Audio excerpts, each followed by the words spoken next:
The first to bring you the hottest DJ gear on the planet. We are AGIProDJ.com.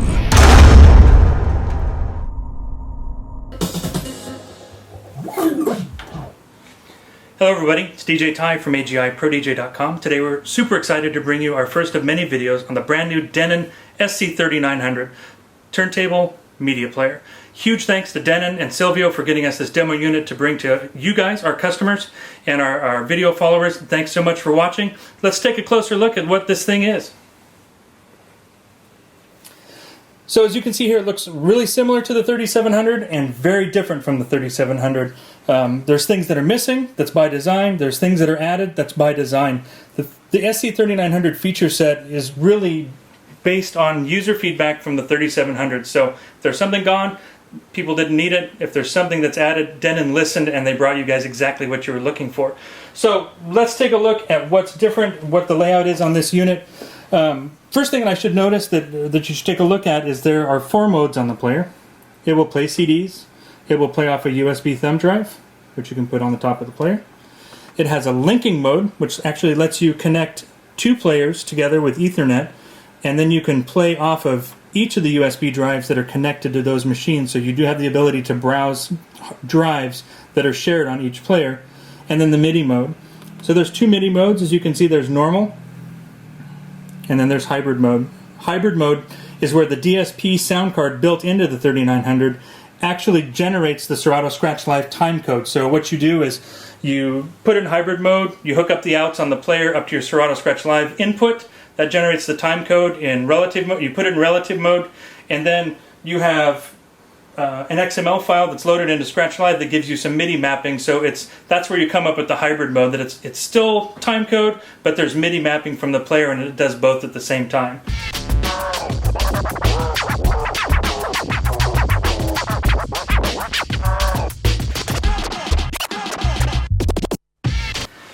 Before with the 3700, when you were in a mode, let's say you're in CD mode, and they used to live over here on this upper right hand side of the player, when you would switch to link or to MIDI, it almost rebooted the player, like it had to reboot into another mode. So it's a very cool feature with the 3900 is it doesn't have to boot into different modes anymore.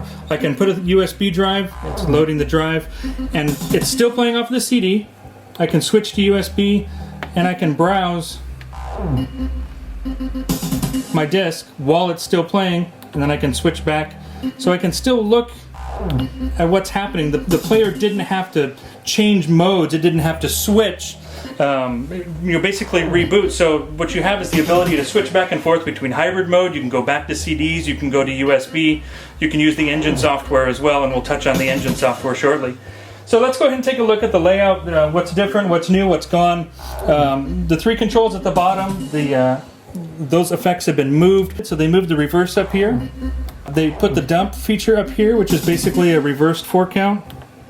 You can see 3, 2, 1, and back again. This is probably the most redesigned part of the player, at least one of them. Up here basically used to be 3 hotkeys and then an effects section. What we now have is auto looping, so you can set a number of different loop parameters, and we can just press this plus button. You can see you can actually set a 512, 256, 128, 64, 32, 16, 8, all the way down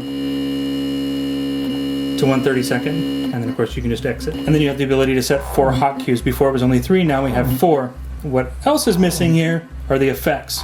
And what Denon decided is mixers have great effects now, software has great effects. It's taking up real estate. Let's focus on the functionality of the player. Let's give DJs what they've asked for. So based on feedback, the effects have been removed off the player. There's great effects on mixers, and that's really where Denon's focusing that real estate on the player. You have standard track search and fast search through your deck control here. And then up here on the upper right hand side of the player, this is a lot of file management, engine browsing, the ability to browse thumb drives or USB drives that have been set up with engines. So you have the ability to navigate through your folders. You can actually have a hot list by holding down the shift. Any of the features that are in white can be accessed with the shift button. So you can choose crates, you can choose playlists. And And that is the section where you actually have the ability to navigate through your USB drives. What Denon is assuming is that you're using the Engine software, which is compatible for PC or Mac. You load all your music into Engine, and then you're creating playlists or databases. It also will import iTunes. But what you do is you're preparing your drive, so it's got this database, so it's a high-speed access for this information. Then you can load it from the player. The Engine app on the iPad also gives you the ability to navigate through those Engine-attached drives. We're going to show that in another video. That's a must-watch. Possibly one of the coolest features of the actual player is the iPad integration and the Engine software integration, having the access to the tracks on that player. It gives you kind of that experience where you're used to a DVS, but you don't have to have the computer sitting right there. You just have an iPad to help you browse and set up your music, set up playlists, hot lists. You can have quick cues, and we'll go ahead and show you that in another video. So definitely take a look at the iPad Engine video along with the 3900 coming very shortly after this one. The other main feature that we got to touch on is the start and stop time. This is not a feature that's new to Denon. Another well-known manufacturer did this a long time ago, but Denon has added it to the 3900. What you will notice are these little diamonds. And the little diamond or the little triangle, when you have these set at that, and then you have the actual turntable torque set to 1.5 kilograms, that's Denon's replication of a Technics 1200, and they're saying that this is their closest replication to an actual Technics turntable ever on one of their motorized platter players. So again, they've got that all set up, little visual cues, set it to 1.5 kilograms of torque, and they're saying that this is the closest thing to a Technics 1200. Probably one of the biggest changes on the 3900 is the changes that they made to the platter itself. Visually it looks exactly the same, but what Denon was going for was to make their version, their replication of a Technics 1200, which is the standard, the turntable standard. They're hard to come by these days, and a lot of people don't want to replace needles. They don't be able to work in an environment where needles skip or vinyl skips. Maybe they're just used to CDJs or a tabletop CD player, and they want something that feels more like a 1200. This is it. What they've done is they've redesigned the engine, the motor inside. It's got new torque settings, new brake, and new start time settings. That, again, is not a new feature, but it's new to the 3900, and it's new to bringing you an as close as possible experience to the Technics 1200 turntable standard. So let's take a look at the back panel of the SC3900. Of course, it's got a Kensington lock, so you can lock this baby down, keep it safe and secure. Power switch is nice and recessed. There's no chance of bumping that. Here's your AC in. This is your link port, your Ethernet port that gives you the ability to link two players together. You can also plug the player into a switch or a router, and that gets you more networking capability for up to 4 players using the Engine software, and then that iPad access. Again, more video to come on that. Here's your USB connection. Notice it's the orange, bright orange locking USB port. Rane was the first manufacturer to bring this to a piece of DJ equipment, and I'm glad that Denon followed in their footsteps. This is a great addition. This locking USB port is almost essential, and way to go Denon for picking up on that. That was a great move. These are your RCA audio outs, and this is twofold. It will deliver you audio from your USB drive and from your CDs that are in the player. This also connects to the in on your DVS card, whether it's a Serato box, whether it's a Tractor box, because the built-in sound card in the 3900 actually generates the time code to run it in its hybrid mode, which we explained earlier. Digital out. So if you've got a mixer that's got all digital ins, you do have a way to link it up digitally. And lastly, fader start, probably one of the more controversial things on the back of the player. For all those of you that are about to squeal, fader start's lame.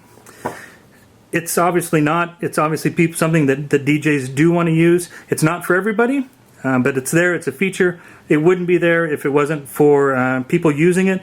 Depending on your environment, how you mix, how you DJ, fader start is a blessing. May not be for everybody, but for the people it's for, it's there, and it's a great thing to have on the player. Way to go, Denon. Good move on that one. So that's it. The 3900 from top to bottom. Changes, additions, what's new, what's improved, what's better. I'll be honest with you. This thing looks the same, but it's nothing like it. And this is a true, really it is a true rework from the top to the bottom. The player feels different, it functions differently, the flow is better, you don't have to reboot between different modes, and we're super excited about this player. Denon, you guys nailed it on this one. You really did. The 3900 is awesome. It gets 2 thumbs up from AGI Pro DJ. There's a lot of guys in the office that are talking about getting the 3900, so that says a lot. We're super stoked on it. Thanks to Denon, thanks Silvio, thanks everybody for watching our videos. I'm DJ Ty from AGIProDJ.com. Thanks for checking us out today.